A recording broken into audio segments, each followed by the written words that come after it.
eta gorde egin naiz, larru hori nengoelako. Jainkoak esan zion, eta zein jakinarazi dizu larru hori zen dela?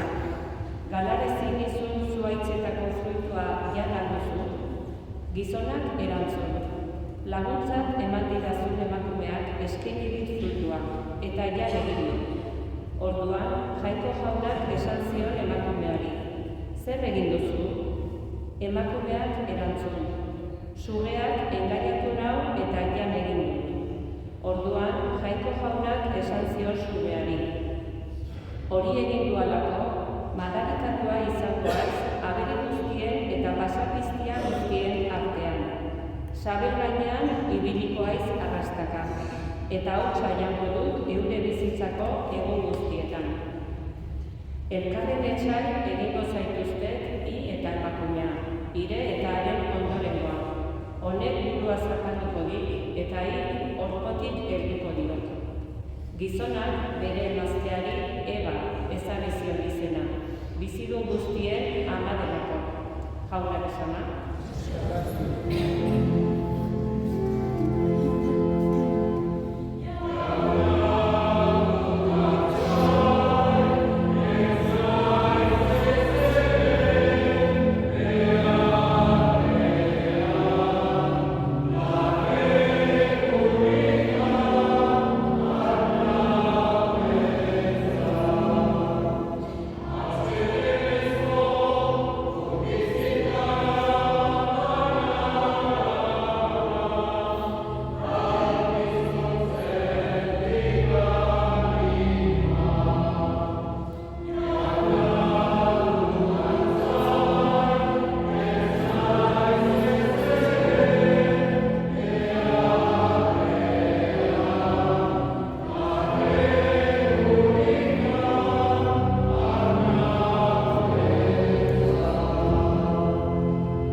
San Pablo apostoluak Efesioarrei egindako gutunetik.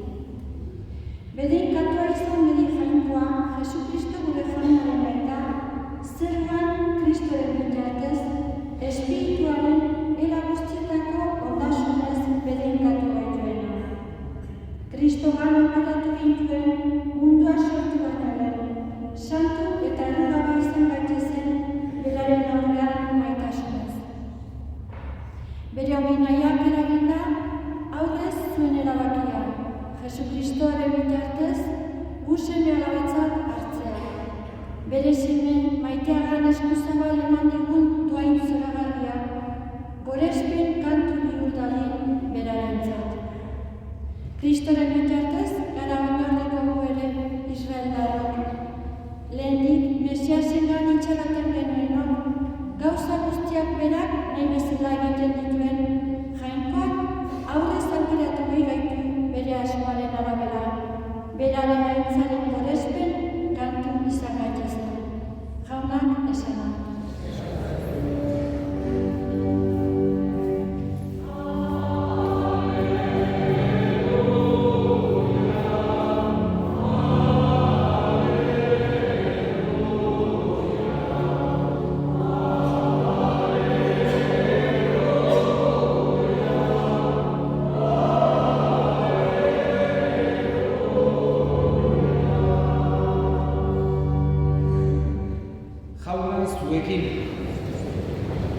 Jesukristoren evangelioa San Lukasen liburutik. Aldi hartan Gabriel aingerua bidali zuen Jainkoak Nazaret zeritzan Galileako herri batera, Virginia batengana. Virginiak Maria zuen izena, eta Jose zeritzan Daviden jatorrizko gizon batekin ezkontzeko hitzemana zegoen. Aingeruak Mariaren etxean sartu eta esan zion, poztu zaitez, graziaz bete hori, jauna zurekin. Ikaratu zen Maria, hitzaiek entzutean, eta pentsatzen jarri zen, zer izan ote ziteken halako agurrura. Aingeruak esan zion, ez beldur izan Maria, Jainkoak gogoko zaitu. Begira, sabelean sortu eta semea izango duzu, eta Jesus ipiniko diozu izena. Haundia izango da, goikoaren seme deituko diote, eta Jainko jaunak bere aita Daviden errege aulkia emango dio. Jakoben herriaren errege izango da beti, eta haren erregetzak ez du azkenik izango.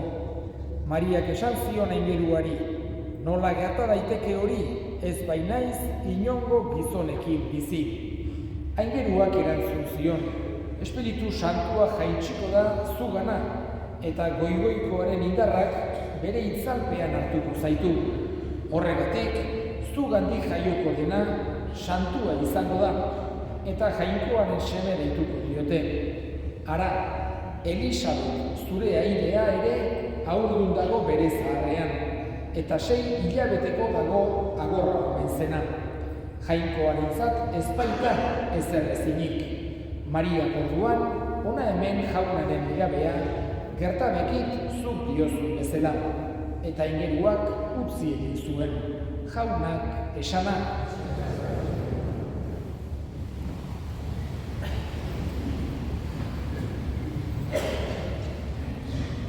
Bizitza oso gauza baliosua da, eta galtzen delarik, gure inguruan norbait hiltzen delarik, are gehiago ulertzen dugu errealitate hori. Bizitza oso gauza baliosua dela. Eta baliosua da, besteak beste, ez delako kasualidade huts bat. Bizia ez da, besterik gabe, inongo zentzurik gabe, kasualidade hutsez sortutako errealitate bat. Baizik eta bizia eta mundua eta gizakiak eta abereak eta landareak eta denak existitzen dira jangoiko on batek egin gaituelako. Horregatik biziak badu esan sakon bat eta heriotzak ere bai. Gogorazten baitigu, heriotza galde batetik esan den bezala biziaren balioa, baina baita ere kasualidade huts bat ez gerelako, gure biziak esan sakona duelako, errealitate horrek gogorazten digu heriotzak ez duela azkeneko izan. Beti gogorra da heriotza, oso errealitate mingarria dugu, mina ematen diguna, separazioa delako maite ditugun pertsonengatik. Baina min hortan ere ez dugu ahaztu behar, heriotzak ez duela azkeneko izan eta ez dela dena heriotzarekin bukatzen. Badakigu, lehen edo berandugo, dene aiatuko zaigula heriotzako trantzea, ez dakigu non harrapatuko gaituen, non edo zertan edo ez dakigu zen momentutan, baina badakigu aiatuko zaigula. Eta horregatik ere ez dugu ahaztu behar errealitatea biziaren balioa, jainkoak eginak erala. Eta gainera, Jesusek behin eta berriz esan izan digun bezala, jagoiko horrek maite gaituelako egin gaitu. Zoriontasun erabatekoa eman egitulako heriotzaren ondoren ere, eta ez dugu ahaztu behar itxarote esango hori. Gaurkoan, Jose Antonio despeditzera hemen elkartu gara. Eliza bete-beteak, nolabait ere adierazten nahi du, familiarekiko solidaritatea, elkartasuna, gertutasuna. Holako istipu bat gertatuta, denok nolabait ere gehiago sentitzen dugu heriotza. Eta nolabait familiei hoxe transmititu nahi dizuegu, gure elkartasuna, gure maitasuna, zuekin ere gaudela, eta Jose Antonioren alde ere erregutu nahi dugula jagoikoari eskatuz. Historikoki gure baserritarren ezaugarrietako bat, bertuteetako bat, izan duda beti langileak izatea. Langile izatea, lana egitea.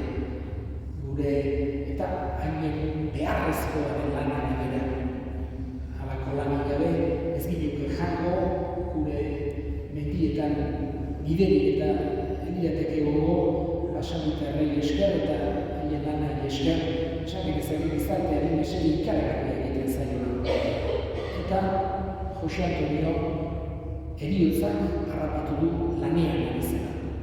Bere lanean ari zela, hortxe harrapatu du heriotzak. Eskatzen dugu Jangoiko onari eman dezaiola bere lan guztien atsedena eta betiereko zoriontasuna. Ama Birjinaren egunean, Ama Birjinaren festadun handi batean ari gara Jose Antonio gure senidea despeditzen. Eta gure ama, zeruko ama, beti bitartekari dugu. Berari eskatzen diogu bitartekari lan hori egin dezala. Jose Antonio gure senideari zeruko ateak zabaldu dezaizkiola. Antxe eukidezan, betireko atsedena, erabateko zoriona eta handik egin dezala ere hemen mundu honetan erronez gauden guztion alde.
berdin kalizaturik, berriz eskerrak emanez, bere ikasleei eman zien esanez, hartzazue eta eragun diotatik, hau ere uraren kariz bat da, itun berri eta betiko horreko da. Zuentzat eta askorentzat nekatuak bakatzen gara isuriko dena, egizko hau nire egarri. Amen.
Kyrie eleison, Kristo eleison, Kyrie eleison, gure aita